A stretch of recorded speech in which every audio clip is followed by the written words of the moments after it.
Welcome to our module on language universals and language typology. I am Sheila May Nashon, and I am your discussant for this afternoon. In this module, I would like you to be acquainted first with the notion of language typology, and to then the notion of morphological typology. Before we were going to proceed to our discussion, let us meet and greet first our objectives so that we will be guided as we go along on the discussion of the topic. The first one is that discuss the concept of language typology. Second, differentiate analytic languages versus synthetic languages. Third, explain different subcategory of languages based on morphological typology, and define the essential features of each languages. If the 19th century in linguistics was said to belong to different aspects of historical study of languages, including the discovery of Indo-European family of languages and the discovery of many other language families, the 20th century linguistics, and even the current one, can be very rightfully said to belong to the study of language universals. Language typology is a field of linguistics that studies and classifies languages according to their structural and functional features. Its aim is to describe and explain the common properties and the structural diversity of the world's languages. That is according to Song 2001. Linguistic typology is simultaneously about the diversity and uniformity of languages, as it investigates the range of variation of human languages and attempts to establish constraints on order in the diversity. Thus, language typology, which owes much to the work of Joseph Greenberg, represents a very different but quite complementary approach to that of Noam Chomsky's study of language universals. In linguistic typology, they basically try to look at languages and see how many types of languages we can classify languages into. That is where the word typology comes from. Now, of course, we don't end up classifying languages into as many types as you want, because we also see that there are certain correlations and that there are certain similarities that languages share with each other. While the ultimate aim of studying language typology is to arrive at statements on language universals. The preliminary stages of language typologists study languages and classify languages into different types and come up with statements of typological generalizations. What is important at this point for us to understand and realize is that, yes, languages differ from each other, but languages do not differ from each other randomly. There is a pattern in which they differ, and it is the language typologist's endeavor to discover these patterns of variations so as to fix it into the larger narrative of studying language universals. Thus, we find that typologists, when studying languages, will make generalizations at different level of linguistic organizations. That is, at the level of phonology, at the level of morphology, and at the level of syntax. Let us look at a few brief examples of how typologists deal with various phonological principles.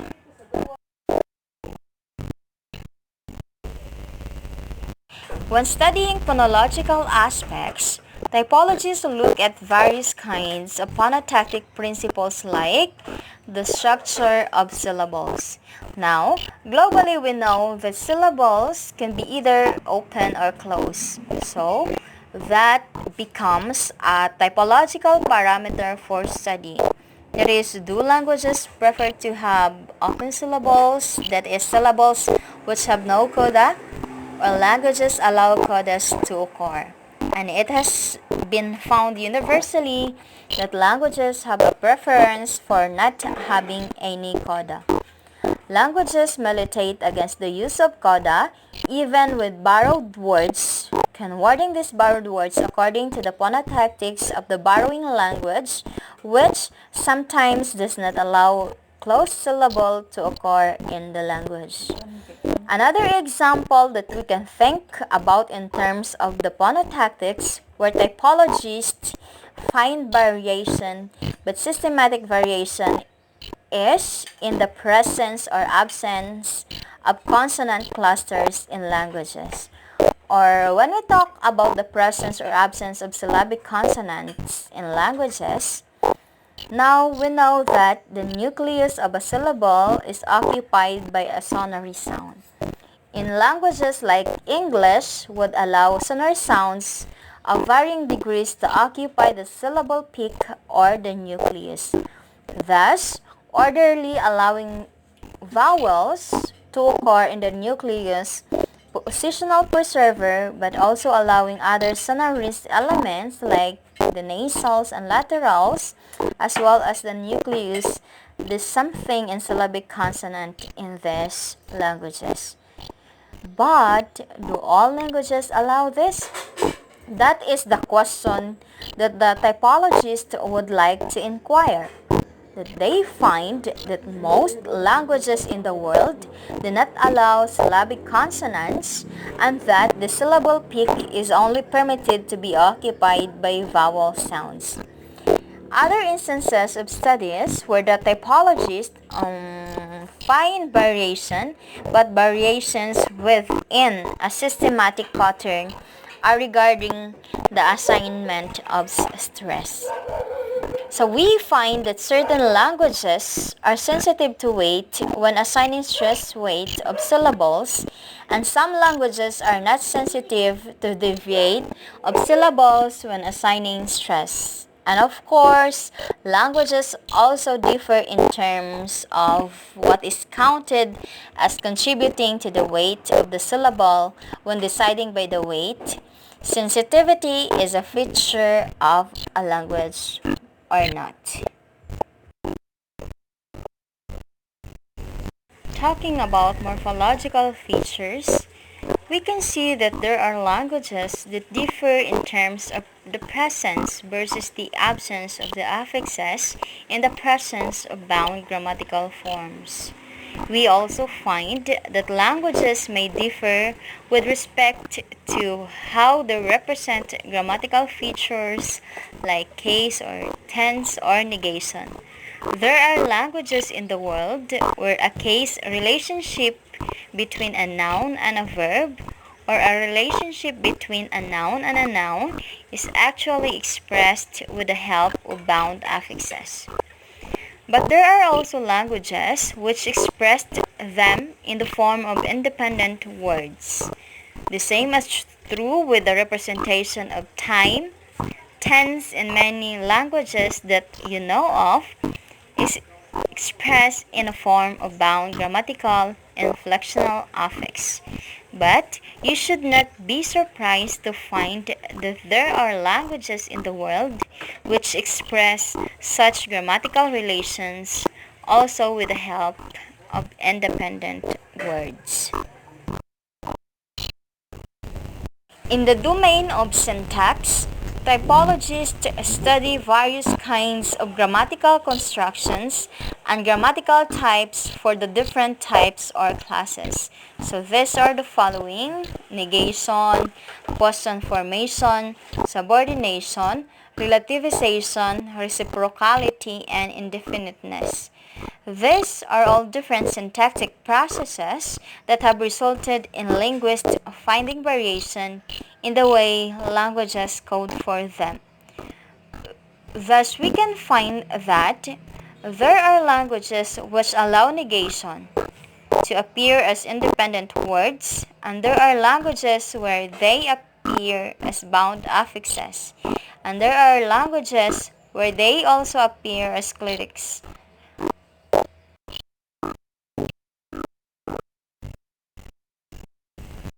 Let us look at an example and see how typologists work when comparing languages. Let us look at an example of accusative. So let us see a sentence like, Mary made John reads a book, where Mary, the subject of the sentence, is not the doer of the action reads, but someone else is. Mary's role here in the above sentence is to cause another entity, in this case, John, to carry the action. Now, we know that in the sentence, it is John who reads the book, but Mary is the subject of the sentence. Mary is the one who causes or makes John reads the book. Now, typologically, what linguists have found is that languages will have different ways of encoding this fact of some actor causing another actor to do some action. So, typologists had come up with generalization where you see that the same phenomenon of one person causing another person to do an action may be represented in the form of lexical causatives, where you have readily available words to express this relationship. It may be coded morphologically, that is, you used a morphological affix to indicate that somebody else makes someone else do the action. Or you may have structures syntactically formed where we find the rule of the person who causes the action to be done and the one who does the action to be encoded. The example that I gave you of Mary made John reads a book is offer syntactic causative, where it is a syntactic strategy that is being employed to make the sense of the causation come out. Hindi or Malayalam and most Indian languages would make use of morphological strategy for the same sentence, Mary ni John si kita paraway, so on and so forth. Thus, they see that typology is a way of classifying languages based on certain parameters that could be shared by multiple languages. Typology is not the way of classifying languages into as many types of structures that are found. Now, let us move on to understanding the notion of morphological typology. As the term itself suggests, morphological typology is a way of classifying the languages of the world that groups languages according to their common morphological structures. Language can be classified into groups based on a number of different linguistic criteria. One such way to categorize languages is by the type and extent of morphology that they use. It is also a way of classifying languages on the basis of morphological characteristics. Morphological typology also came up with various kinds of value judgments, also trying to talk about the historicity of languages based on the kind of morphological structures that they should. Morphological typology did fall into a lot of disrepute, and it is definitely now being abandoned as a system of holistic classification of languages. However, morphological typology is today still considered as a useful system in order to understand the dominating morphological type that is found in a language. Also, in order to correlate the dominating patterns with the presence or absence of other morphological features in the language. In this discussion of morphological typology, we will be looking at very typical examples of the different morphological types that we have, and through the examples, we will be discussing the different features of these languages. Let us begin with morphological typology. So according to Graphy 2010, there are two main categories and four subcategories of languages based on the morphological typology. The first one is that the analytic languages, or also called as isolating languages, and the second one is synthetic languages, wherein languages of this type make abundant use of morphological processes as affixation and compounding. Now, we will start with the first category of languages, and that is an analytic languages. So these analytic languages are also called as isolating languages. Why? Because each word tends to consist of a single independent morpheme. Such languages do not make use of affixes and grammatical markers for features like tense and case, are generally realized as unattached morphemes. Analytical languages are most common in Southeast Asia, like in China and Vietnam, but some such languages are also found among the Oceanasian languages, the Fijian and Tongan, and some other. So, on your screen, we have here a Vietnamese example of this type of language. So, as what we observed in the first example, person and tense are not marked as affixes on the verb, but stand as separate morphemes preceding it. In the second example, the possessive is not marked on the noun as in English friends, and the first person pronoun does not have a different form in a subject position or in a nominative case than it does a possessor position or in genitive case. So because of this, strict adherence to a certain word order is necessary and is in fact a common feature of analytical languages.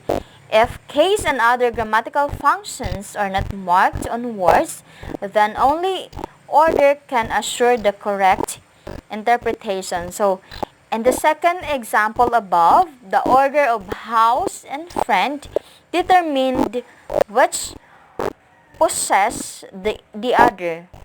Had the order been reversed, the resulting structure would have referred to the semantically implausible house's friend.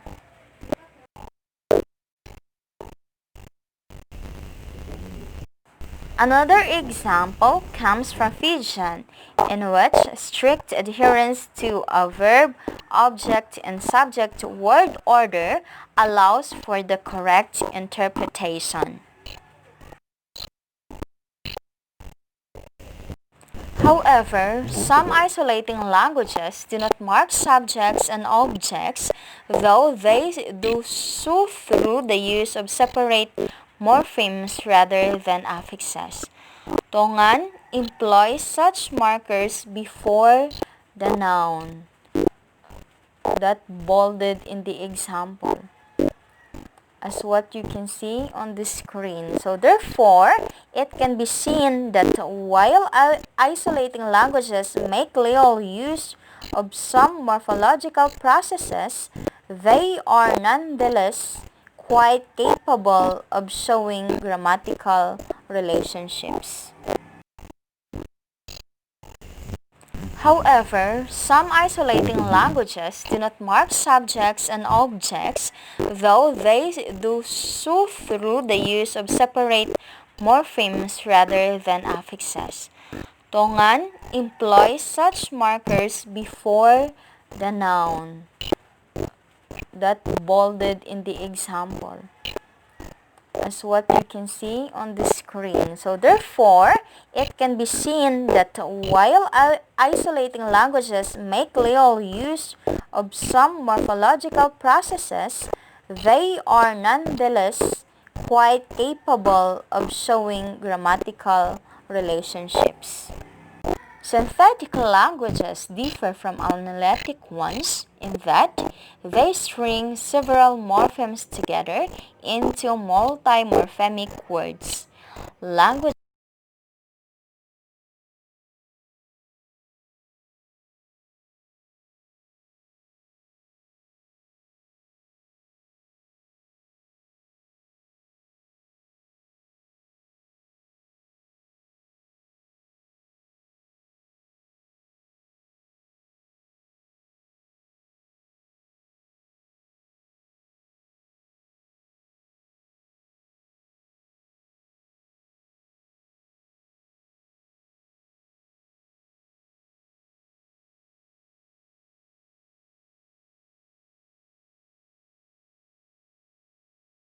Now, an analytic language is different from synthetic language in a sense that an analytic language is a language that primarily conveys a relationship between words in sentences by way of helper words such as particles, prepositions, and etc. And word order, as opposed to utilizing inflections or the change in form of a word to convey its rule in the sentence. So, for example, the English language phrase, the cat chases the ball, which you can see on the screen, conveys the fact that the cat is acting on the ball analytically via word order. This can be contrasted to synthetic languages which rely heavily on inflections to convey word relationships. Like for example, again, on your screen, the phrases, the cat chases the ball and the cat chased the ball, which convey different time frames by changing the form of the word chase. Most languages are not purely analytic, but many rely primarily on analytic syntax. Now, let us begin with the first subcategory known as isolating languages. So look at this example on your screen. This example is from Vietnamese. This is a Vietnamese representation of the sentence, "When I came to my friend's house, we began to do lessons."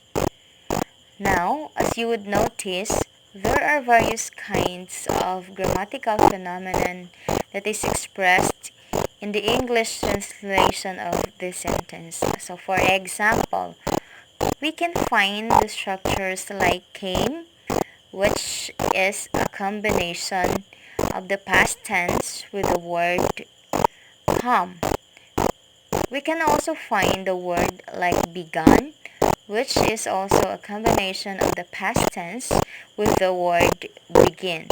And we can also find a noun like lessons, which is a plural form of the noun lesson. Look at the Vietnamese example presented a while ago, and we will find out the defining features of isolating languages as evidenced by the Vietnamese example. Based on the given example, we can find some defining features of isolating languages. The first one is that words are mostly monomorphemic. So this means that there is one-to-one correspondence between words and morphemes. You will notice in the example that there are no words which are more than one morphemic except the word begin, which is actually a compound. We can also find with the example here is those words are mostly invariable. So as we can see, no morphological variation in the above sentence for any inflectional purposes. Words that have changed forms in English translation appear without any change of form.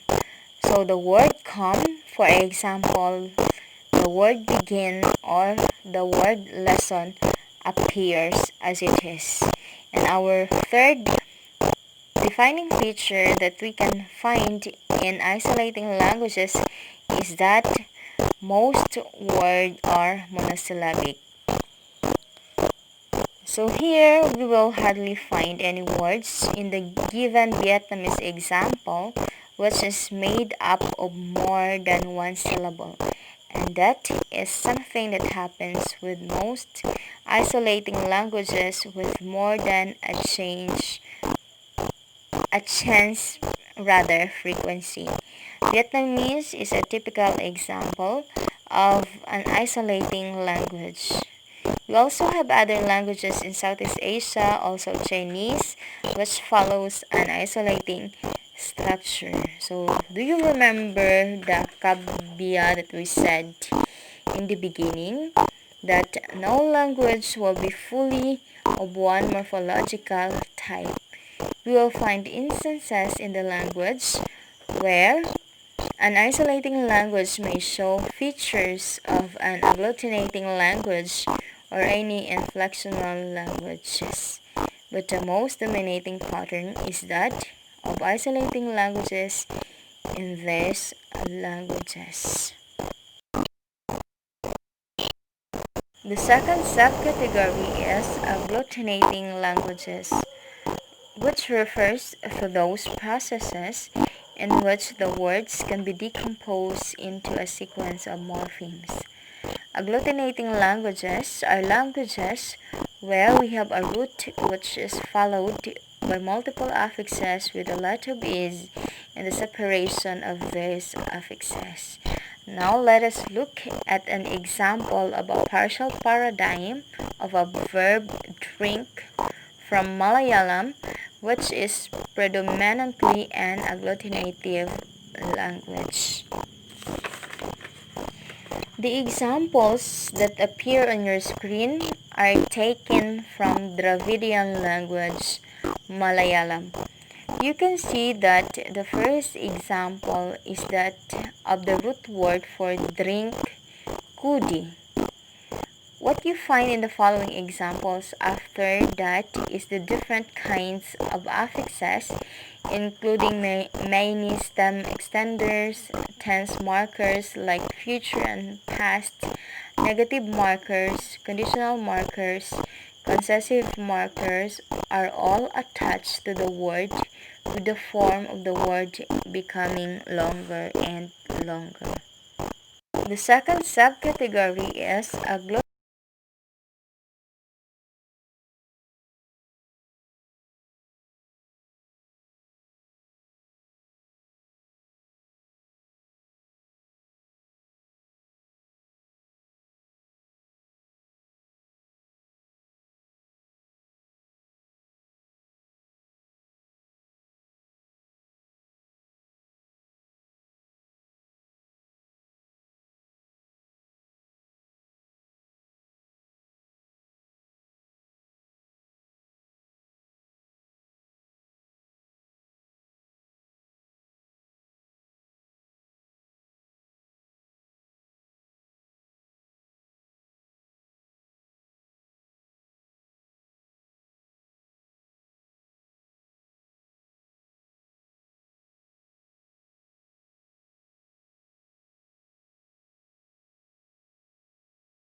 Now, keeping these examples in the screen, do you look at some of the defining features of agglutinative languages?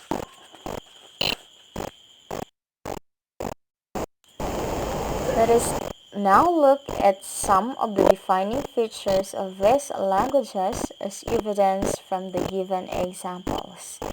What you see is that in agglutinative or agglutinating languages, words are just made up of a root or a stem followed by many number of affixes, wherein the sequence of affixes have a very clear-cut boundary. It is very easy to distinguish the root from the affixes. Also, it's very easy to distinguish one affix from the other. We can also find that most of the relational meanings in the language are expressed with the use of affixes. So, while inflectional languages in English would require a separate verb like if, so try to look at in the example. To show conditional or to show a concession.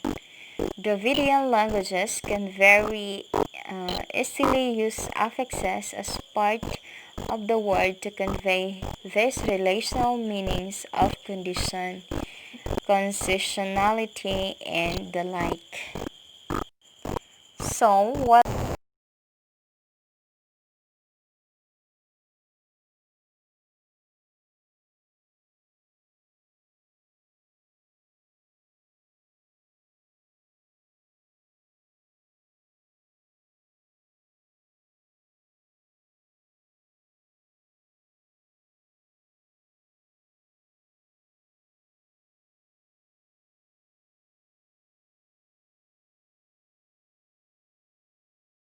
the third subcategory of languages that we talked about morphological typology is fusional or inflectional languages.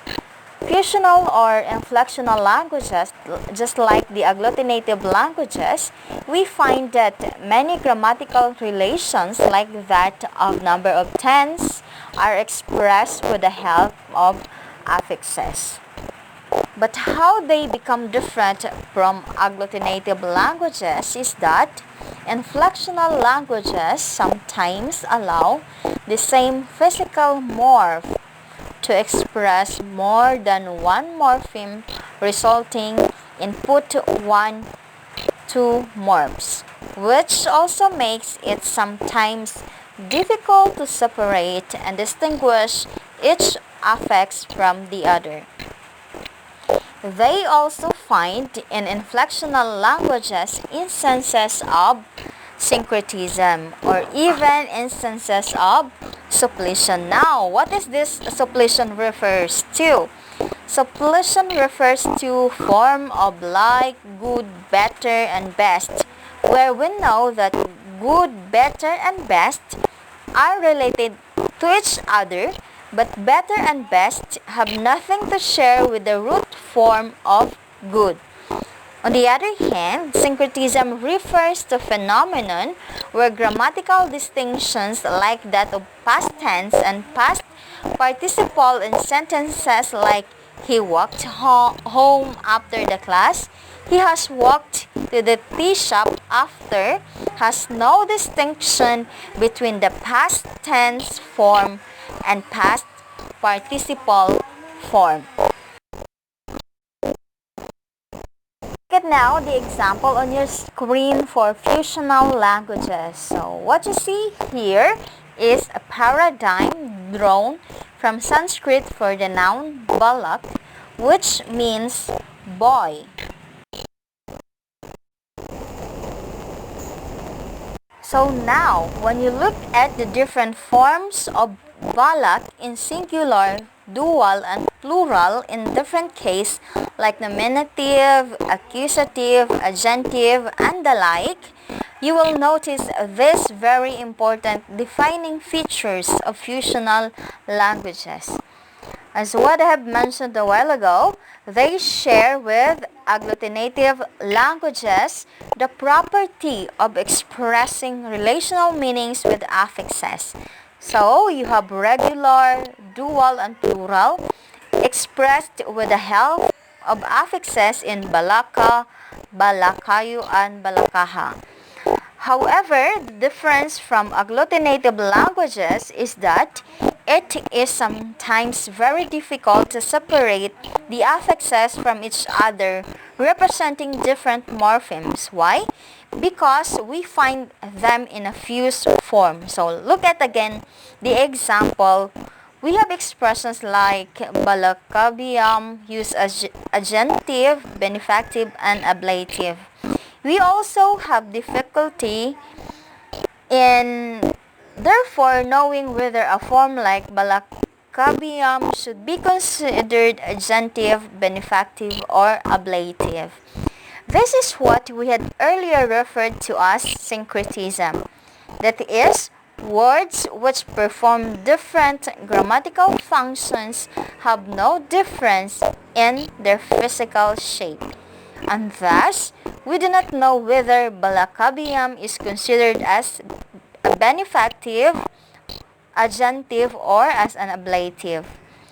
So, according to the descendants of Sanskrit, most Indo-Aryan languages fall into the category of fusional languages, whereas most of the Dravidian languages in the Indian subcontinent are agglutinative in nature. The next morphological subcategory that we will consider is that of polysynthetic languages. So look at the example on the screen. This is an example taken from Sora, a South-spoken Odessa. So what did you notice in this sentence is that the English sentence, "He brought and gave me cooked rice," is represented in the form of a single word in the language where the object has been incorporated with the subject. The pronominal subject is represented in the form of grammatical agreement. So what do you find in polysynthetic languages? As you notice in this example on your screen is that what can be expressed as a sentence in other languages can be expressed as a single word. Of course, it is not the case that in polysynthetic languages, every sentence is just a word, as our second example of your screen shows you. Okay, try to look at the example on your screen. So, based on the example, it is sometimes maybe a sentence is expressed in the form of 2 or 3 words. But what you find is a high degree of agglutination with almost every relational meaning, even that of objects being expressed in the form of incorporated object as well as in the form of affixes. So, to conclude, let us try to remember that even though morphological typology was introduced in the literature as a holistic system of classification, it is no more used as a system of holistic classification. I did not say that a particular language belongs to only one morphological type and not to the other. What I find is that languages often exist in a continuum of these morphological types, which the isolating type of languages at one end of the continuum and the polysynthetic languages at the other end of the continuum.